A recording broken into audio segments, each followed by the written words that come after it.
Is my lens fogged up? It is. Is this good content?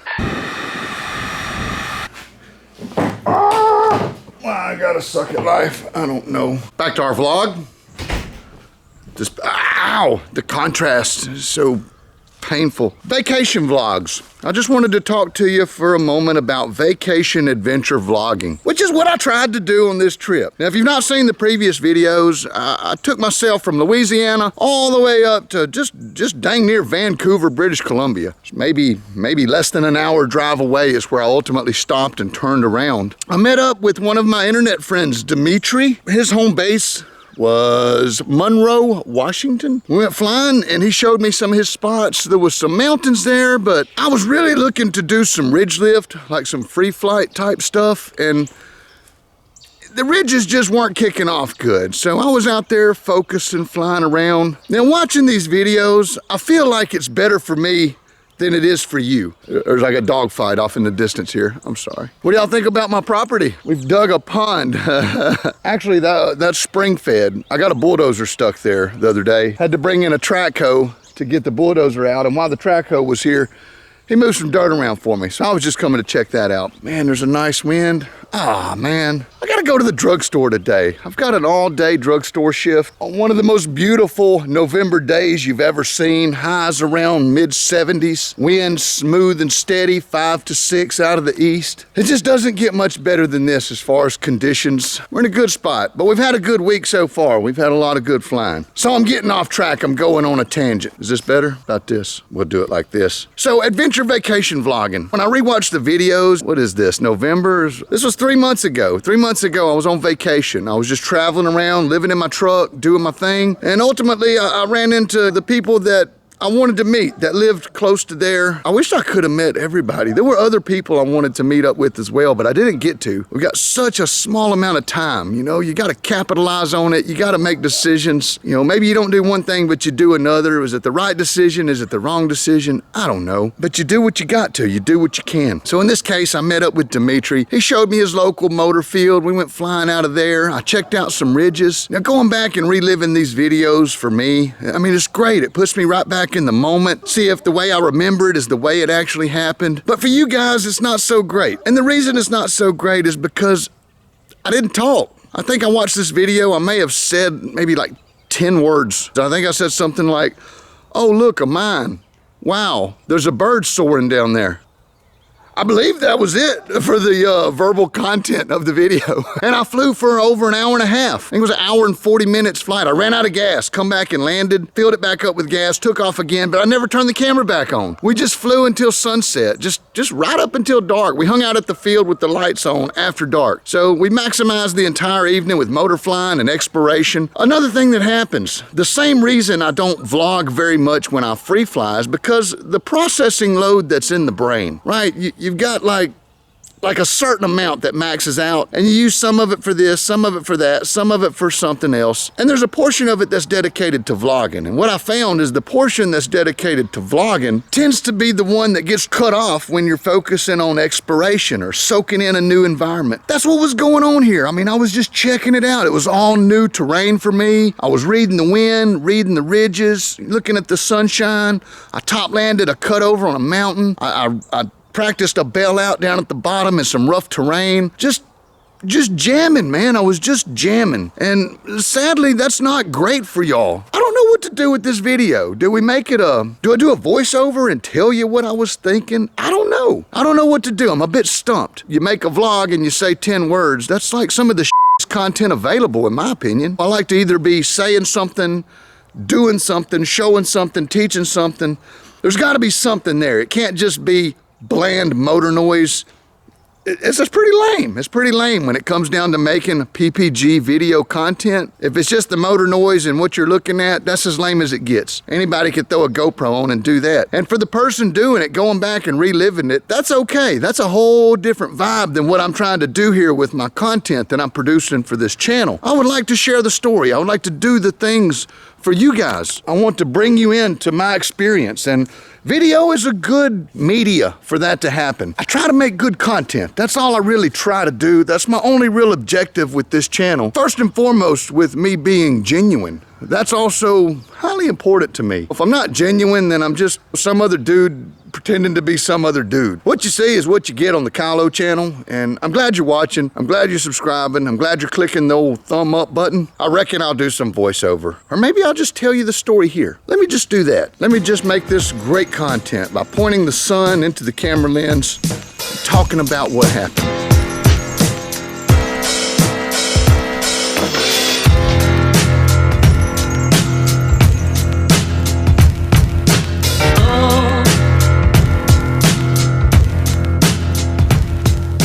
So I got to Monroe, Washington, met up with Dmitri at his home. We went to a nice little field next to a river in a valley next to some farmland. It was beautiful. It was beautiful.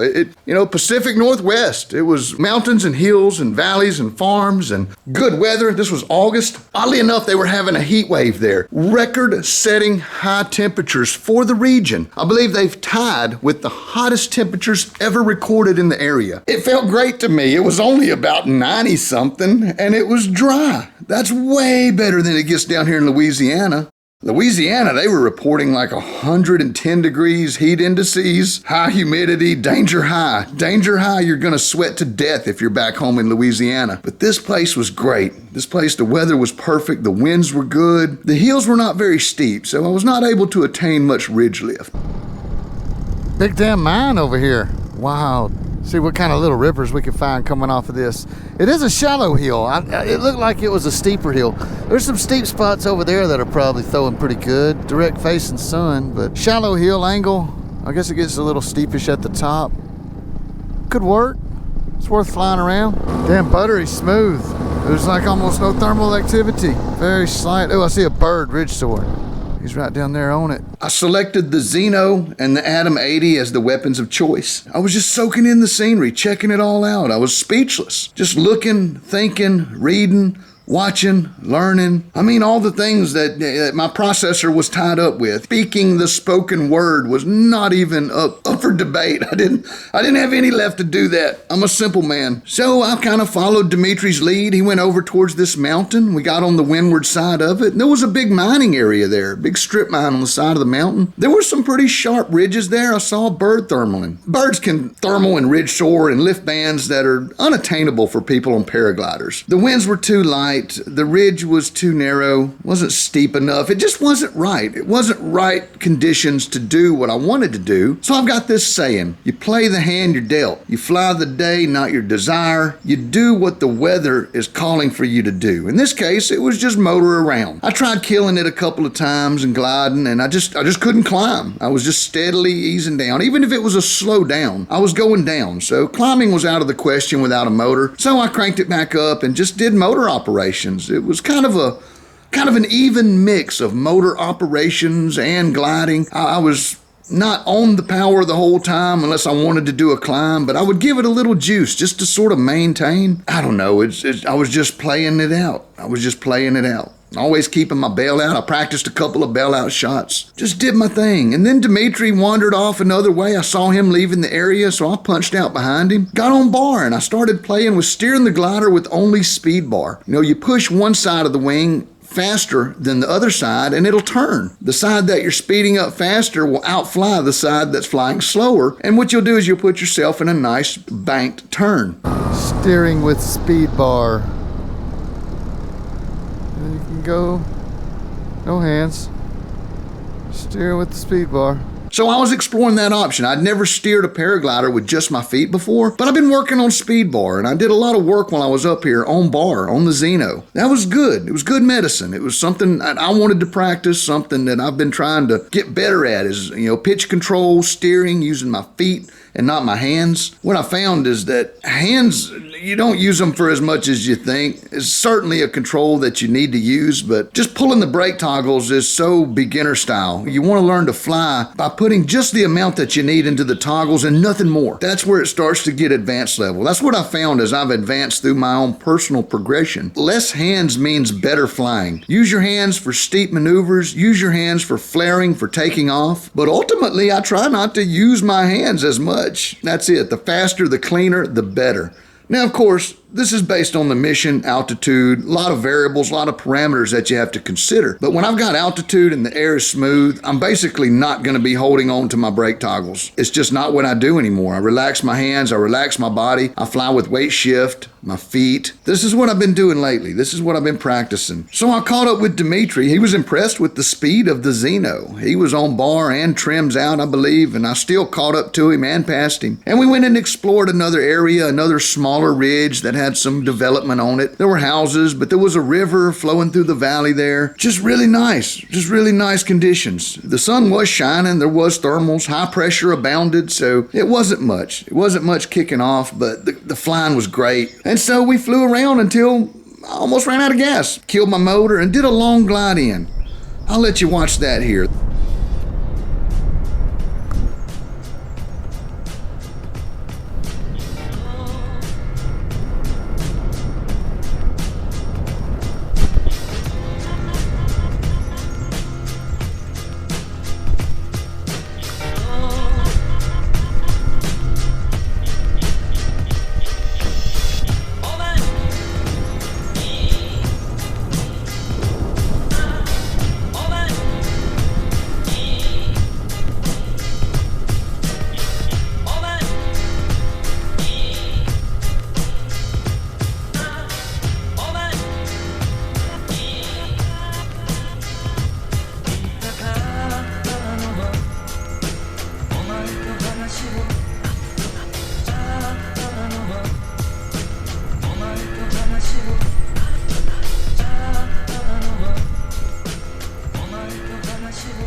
I don't hear anything with my, well, I left the tandem gear at home, sweetie. I'm a little bummed it wasn't on. Oh, it's fine. I was enjoying every minute of that. I know, it's just pleasant flying. It's surprisingly strong winds up high and really buttery right now, which yeah. is really nice. Yeah, I'm feeling a fuel up, pee, drink, and go again. Yeah, dude, I landed to get the snake. That's the end of the video. That's the end of the video. I did a long glide in, motor off, good landing. I didn't even unhook the wing to the motor. I forward lay down of the wing. That way I was ready to do another launch as soon as I got my fuel. Rode the fuel out there on the unicycle, filled it up again, and we flew until sunset. And it was an amazing flight. Had some other pilots join us from the area. Just had a great time. Flying is always so great, especially doing it with new friends and new places. But sadly, the vlog suffers. So I hope you deal with me on this. I hope you like the storytelling version I did with this video edit. And if you did, again, throw one of those likey-doos down there. Hey, Chopper. He come to get some morning petting, didn't he? Oh, yes, he did. He's all beat up. He's a yard mongrel. He gets in dog fights, and he's too old to fight. So he got his ass tore up. We did some free flying. I did do some video, and don't know how much vlogging I did. We flew the next day. I did 3 flights the next day. I did a morning flight at Arlington Airport, and then I did an evening sled run at Blanchard. That's on the Pacific coast, Puget Sound, way up north. I was way up north and west. The conditions were not great. It was sledders all day. All anybody did was sledders. High pressure, not good winds. I think I got 2 beeps on the Vario on the way down, and that was just a random thing. Landed, strapped on the motor, and took back off and did some island hopping. That video's coming up next. I hope you join me for that one. I'm gonna cut it here. I gotta go do a day at this drugstore, and then we'll get back to the videos. I got more coming. There was still more coming. Oh man, this is where the trip was the halfway point. I turned around the next day and started heading back east. There's more videos coming for that. I don't know how I'm gonna make them or what I'm gonna do yet, but I hope you join me. I'm gonna cut it here, and I will catch you guys real soon on the next one. Much love, y'all. Kyle out.